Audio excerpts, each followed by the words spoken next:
প্রত্যেক দিনের মতন আজকে আবারও একটি রেসিপি নিয়ে আপনাদের সামনে হাজির হলাম।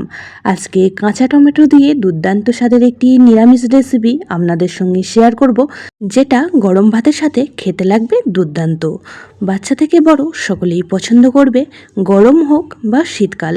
যদি কাঁচা টমেটো দিয়ে এরকম একটি রেসিপি থাকে, খাওয়াটা জাস্ট জমে যাবে। আজকে রেসিপি বানানোর জন্য এখানে আমি নিয়ে নিয়েছি 6টা কাঁচা টমেটো।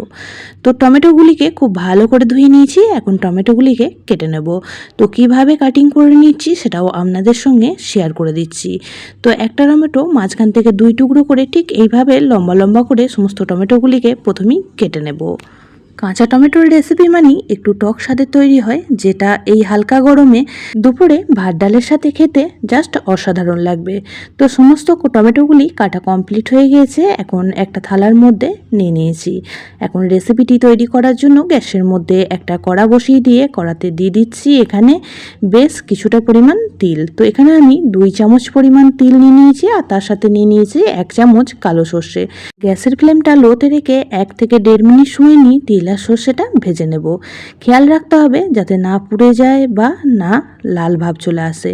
তো হালকা একটু ভেজে নেওয়ার পর এটিকে একটা পাত্রে নামিয়ে নেব, আর একটু ঠান্ডা হয়ে গেলে সামান্য একটু জল দিয়ে এর একটা পেস্ট রেডি করে নেব, যেটা আজকের রেসিপিতে ব্যবহার করব। শীতকালীন সিজনে আমরা কাঁচা টমেটো দিয়ে অনেকে অনেক রকমের রেসিপি খেয়েছি, তবে এখন কাঁচা টমেটো সব সিজনেই পাওয়া যায়, আর এই গরমে কিন্তু খেতে খুবই ভালো লাগে আর খাওয়াটাও খুবই উপকার। তিল আর সর্ষেটা হালকা ভেজে নামিয়ে নিয়েছি। এখন ঠান্ডা করে নেব। ঠান্ডা হয়ে গেলে একটা পেস্ট রেডি করে নেব। কড়াটা আবারও বসিয়ে দিয়ে দিয়েছি 1 চামচ পরিমাণ সর্ষের তেল। তেল খুব ভালোভাবে গরম হয়ে গেলে এখানে ফোড়নে ব্যবহার করেছি 1/2 চামচ জিরে, তার সাথে দিয়ে দিয়েছি একটা শুকনো লঙ্কা 2 টুকরো করে, আর দিয়ে দিলাম খুব সামান্য পরিমাণ একটু সর্ষে। ফোড়নগুলিকে বেশ একটু সময় নিয়ে ভেজে নিয়েছি। এখন এর মধ্যে অ্যাড করে দিলাম লম্বা করে কেটে রাখা 2টো মিডিয়াম সাইজ আলু। তবে টমেটো আলুর পরিমাণটা আপনারা আপনাদের হিসাব অনুযায়ী কম বেশি করে নিতে পারেন। তো আলুগুলি তেলের মধ্যে বেশ কিছুক্ষণ সময় নিয়ে ভেজে নিচ্ছি। তো এই পর্যায়ে আমি বেশ কিছুটা পরিমাণ লবণ এখানে অ্যাড করে দিলাম। লবণটা দিয়েও খুব ভালো করে মিশিয়ে নিচ্ছি। আর মেশানো হয়ে গেলে এখন আলুগুলিকে বেশ কিছুক্ষণ সময় নিয়ে লাল লাল করে ভেজে নেব। তো এই পর্যায়ে আমি ঢাকা চাপা দিয়ে রান্নাটি করে নেব 2 থেকে 3 মিনিটের জন্য। তো 2 মিনিট পর ঢাকাটা খুলে নিচ্ছি, আবারও উপর নিচ খুব ভালো করে নাড়াচাড়া করে এখন এর মধ্যে অ্যাড করে দিচ্ছি কেটে রাখা কাঁচা টমেটোগুলি। তো টমেটো আর আলু দুটো উপকরণকে আবারও বেশ কিছুক্ষণ সময় নিয়ে ভেজে নেব। আর এইভাবে যদি ভেজে নিয়ে রান্নাটি করা হয়, খেতে কিন্তু দুর্দান্ত টেস্টি হয়, আর রান্নাটাও কিন্তু খুব তাড়াতাড়ি হয়ে যায়। টমেটো আর আলু বেশ কিছুক্ষণ সময় নিয়ে নাড়াচাড়া করে নিয়েছি। এখন ঢাকা চাপা দিয়ে আবারও রান্না করে নিচ্ছি 2 থেকে 3 মিনিট সময় নিয়ে। 3 মিনিট পর ঢাকা চাপা খুলে নিচ্ছি। এখন টমেটো আলু উপর নিচ খুব ভালো করে আবারও মিশিয়ে নিচ্ছে। এখন এর মধ্যে বেশ কিছু গুঁড়ো মশলা আমি অ্যাড করে দেব। তো দিয়ে দিচ্ছি খুব সামান্য পরিমাণ এখানে হলুদ গুঁড়ো। তো আজকের রেসিপিতে খুব বেশি হলুদ গুঁড়ো দেওয়ার প্রয়োজন নেই। আর দিয়ে দিলাম এখানে খুব সামান্য পরিমাণ একটু জিরে গুঁড়ো, তার সাথেই খুব অল্প পরিমাণ লঙ্কা গুঁড়ো দিয়ে দিলাম। গুঁড়ো মশলাগুলোর পরিমাণ খুবই কম ব্যবহার করেছি। আর এখানে কালারের জন্য আমি সামান্য পরিমাণ একটু কাশ্মীরি লঙ্কার গুঁড়ো ব্যবহার করেছি। আপনারা চাইলে স্কিপ করতে পারেন কাশ্মীরি লঙ্কার গুঁড়োটা। তো সামান্য একটু জল দিয়ে গুঁড়ো মশলাগুলিকে বেশ কিছুক্ষণ সময় নিয়ে আবারও কষিয়ে নিচ্ছি।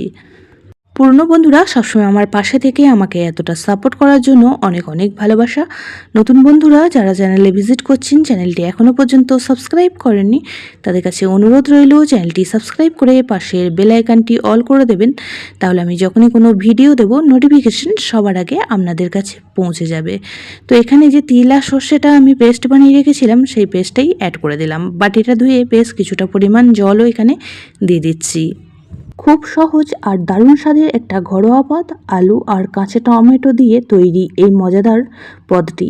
অল্প উপকরণে খুব কম সময়েই তৈরি হয়ে যাবে এই সুস্বাদু রান্না। গরম ভাতের সাথে এর স্বাদ হবে একেবারে অসাধারণ।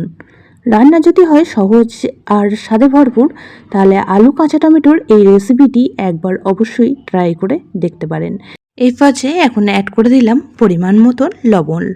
লবণটা দিয়েও খুব ভালো করে মিশিয়ে নেব, আর মেশানো হয়ে গেলে ঢাকা চাপা দিয়ে রান্নাটি করে নেব 2 থেকে 3 মিনিট সময় নিয়ে।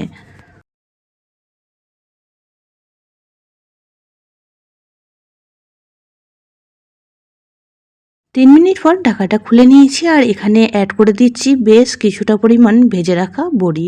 তো বড়িগুলি আমি যে টাইমে ভেজেছিলাম ভিডিওটা অন করতে ভুলে গেছিলাম। তো এই রেসিপিতে অবশ্যই করে একটু বড়ি দিয়ে দেবেন, তাহলে খেতে কিন্তু আরও বেশি ভালো লাগবে। যদি আপনাদের হাতের কাছে বড়ি না থাকে তাহলে শুধুমাত্র আলু আর টমেটো দিয়ে রেসিপিটি তৈরি করে নিতে পারেন। তো আবারও ঢাকা দিয়ে 2 মিনিট সময় নিয়ে রান্নাটি করে নিয়েছি। এই পর্যায়ে কিন্তু আলু টমেটো সব কিছুই খুব সুন্দরভাবে সিদ্ধ হয়ে গিয়েছে আর রেসিপিটিও আমাদের প্রায় রেডি হয়ে গিয়েছে। তো একটা আলু কেটেও আপনাদের দেখিয়ে দিলাম যে কতটা সুন্দর সিদ্ধ হয়ে গিয়েছে।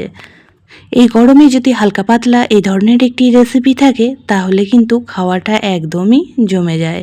তো এই পর্যায়ে স্বাদটা ব্যালেন্সের জন্য আমি দিয়ে দিলাম খুব সামান্য পরিমাণ একটু চিনি। চিনিটা দিয়েও খুব সুন্দর করে মিশিয়ে নিচ্ছি। রেসিপিটি আমাদের একদমই রেডি হয়ে এসেছে। তো এখন আমি ওপর থেকে দিয়ে দেব 1 চামচ পরিমাণ সর্ষের তেল। তো সর্ষের তেল দিলে এই রেসিপির স্বাদটা আরও বেশি ভালো লাগবে। তো সর্ষের তেলটা দিয়ে খুব ভালো করে মিশিয়ে নেব আর মেশানো হয়ে গেলে গ্যাসের ফ্লেমটা অফ করে দেব। তারপর আপনাদের দেখাচ্ছি আজকের রেসিপিটি দেখতে কেমন হয়েছে। আজকের রেসিপিটি কোনো অংশে বেশি ভালো লেগে থাকলে একটা লাইক দিয়ে দেবেন আর বন্ধুবান্ধবীদের মধ্যে একটা শেয়ার করে দেওয়ার অনুরোধ রইল। সবাই খুব ভালো থাকবেন, সুস্থ থাকবেন। আবারও দেখা হচ্ছে অন্য কোনো ব্লগ বা রেসিপির সাথে। ততক্ষণের জন্য সবাইকে টাটা।